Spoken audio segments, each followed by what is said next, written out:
Salam guys, ini adalah Odyssey tahun 2021. Okay, unregistered recon car. Dijual harga hanya 179.000. Honda Odyssey RC1 Absolute model. Okay guys, ini unit dia. Okay, warna hitam. Kondisinya cantik. 4.5B ya. Mileage sekarang adalah 30.500 agak gitu. So kita tengok dalam dia. Of course dia ada wood panel design. Cantik si dia. Dan juga sini pintu tepi. Hold dulu. Buka. Hold. Buka. Baru boleh. So dalam dia nampak macam ni.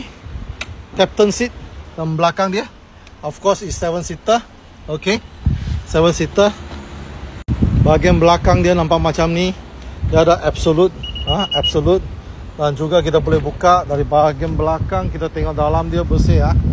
Okay, unit ni bersih ya. Tak ada bau rokok tak ada bau busuk dia ada space kasih letak luggage. Okay, ini unit siap sekali dengan 4 cameras. Okay. Okay, selain daripada unit ini Absolute, Kento ada Absolute EX. EX dia rim lain nampak. Lepas tu depan dia nampak macam ni. Ini dia special, dia mahal sikit. Dia datang ada bright spot. Yang unit tu tanpa bright spot. Dan conditionnya cantik. Dia ada roof monitor untuk unit ni. So ini harga dijual 189.000 untuk tahun sama 2021. Okay, so yang berminat warna putih Kento pun ada.